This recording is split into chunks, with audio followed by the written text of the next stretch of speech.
Hey Bobcat Nation, it's time for another Bobcat Coach's Corner. I got Rich Dobson with us, the assistant cross-country coach here at Georgia College.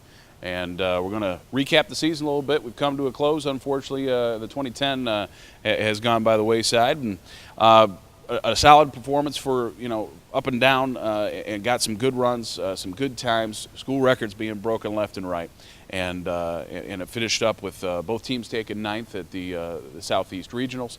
Let's talk a little bit about what you had to do throughout the year, particularly with the women's side. Had to fluctuate with some pieces coming in and out. Yeah, the women, unfortunately, we started off our season at our home meet here at the Bobcat Invitational. And as you remember, it was a very hot course, and that's where we lost our first top runner, who happened to be my sister, Victoria. She ended up collapsing due to the environmental conditions. It was a pretty hot race, and so we lost her permanently for the season, but she is doing well, recovering fine, which is good. And moving on from there, just a couple weeks later, we lost Danny to a foot injury. She wasn't able to train for 4 weeks, but good thing she was healthy enough, and we were able to throw her into the regional conference and regional races, where she performed very good at conference and even better at regionals, which was awesome. And another unfortunate side is we lost another top runner, Sarah Balcom, due to a back injury, and we weren't able to put her into the final race, which is sad. So as you can see, we started out with a group of girls that we thought we would have at the end of the season, and that's the way running goes. You just don't know. You're one injury away from a disappointment, but the other girls stepped up, and we still performed excellent. And on the guys' side, in terms of injuries, there weren't many to note. Actually, none. No illnesses as well. So the guys were solid, and they were able to perform pretty consistently and get better every race. Yeah, for the women's side now, you had to plug some extra pieces in. You got some great times out of Allison Loans, a freshman, as well as Carissa Ekstrom, a junior, who will be coming back for her senior year next season. And a good, solid season. Despite the adversity there, they come off with some pretty good times. For the guys, as you mentioned, a pretty solid season for you. You knew who was going to get what. Pretty well race in, race out, and a lot of good guys coming back next year with some solid times. Now we broke a couple records this year, particularly at the regional meet, our most recent meet. A little bit of a factor of a fast course, but what does it also say about the training of the team? Well, both teams, if you look at the results, they averaged faster than our previous record pace. So, the guys' average pace for our top 5 was faster than our record 10K. Same with the girls for the 6K. So that tells you that we have not had a faster team in school history, which is all a coach could ask for, all a team member could ask for. And, as you can see, we came 9th, which was, shows you that the competition in the region is getting stiffer, getting much more improved. So we just got to keep building on that. And the runners are definitely trusting in the training program. And the key now is just to have a little bit of a detraining effect going into our off season, and then get back into training after a recovery phase, and just keep building up rather than maintaining next year. We need to keep looking for more and more improvement. Okay, well, we will say goodbye to a couple of seniors. On the men's side, just one, going to be Tim Carey. Now, Tim has been a guy with steady improvement out of his 4 years, and as a junior and a senior really became one of the top-level guys for us. Not exactly a runner's build, just a little tiny fella, but he still covers that course, in an awful quick amount of time. Now, what did Tim bring to the team, both from a running standpoint and just as a team member and leader that way?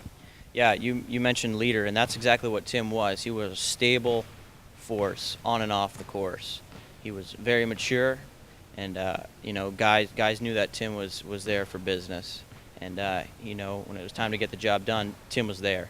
Tim kind of had a breakthrough last year when he came in, and all of a sudden Tim jumped up from a sophomore to junior in terms of performance. And this year, I would say he did the same. However, the difference from this year and last is we had a few other top runners coming in, so we couldn't really see that jump as noticeable as it was the year before. But he was there for us, 5, 6 the whole year. So that's exactly what Tim brought, solid force.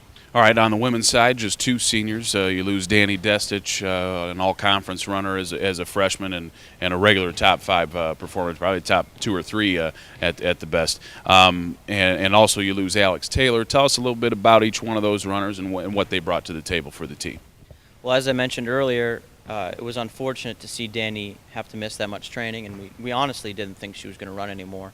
But it was great that she persevered in her rehab and rested the way she needed to, and got back there for us for conference and regional. You know, as a senior who's been a top runner, like you said, 1-2 her whole career, it was great to see her finish off the season in that strength. And Alex, who has been a great teammate, a positive force on our team, be able to run in her last race at regionals and put in a last good race, good time for her that she can feel happy about in the years to come, and that's all we could ask for. All right, let's look to 2011. We already mentioned a little bit, but we've got an awful lot coming back on both sides. We'll start with the women and a freshman and a junior that were your top 2 runners, race in, race out, both Loans and Ekstrom. What do you expect out of that women's team next year?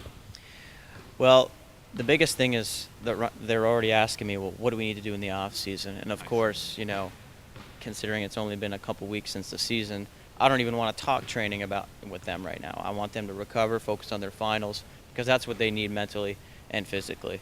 Over the Christmas break, that's when we can start, you know, focusing on the things we need to do, build that base, and switch things up in terms of training for our unofficial track season.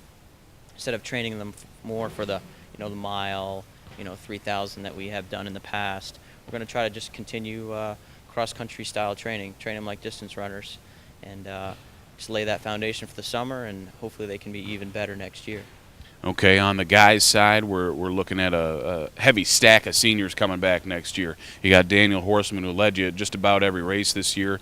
Tyler Maddox coming back as a senior, as well as Colin Conway. You got Rob Manning. I mean, it's just going to be tough to find which 6 or 7 guys you're going to take to each race, I think, next year, isn't it? Yeah, definitely. The thing about, I'm very proud of the freshmen that came in, because the times that they ran this year, usually it takes 3, even 4 years to run. And they had, coming from high school where they had run only 5K at their longest race, now running 8K, 10K, says a lot about their adaptability. And of course, our returning runners, Tyler Maddox came from North Georgia, so he was used to the training up there and that kind of running in terms of distance. But coming to a different school and him running a faster time than he ever has in a couple of his races, which was really great for him, keeps him confident and motivated. And then, of course, Daniel Horseman, who told me, he said he never even thought he could do what he did this year. And so now all expectations are gone, and these guys, there's no ceiling to them. So improvement can be whatever they make it. So a good solid freshman class, Tucker Forbes and Zach Robinson and Philip Lasky as well, some names that we'll see on those timesheets for years to come. Okay, so for Rich Dobson, we're going to wrap up the season for cross country. We'll check back in with him again once 2011 comes rolling around. Thanks, Rich, for being with us, and thanks for tuning in to another Bobcat Coach's Corner.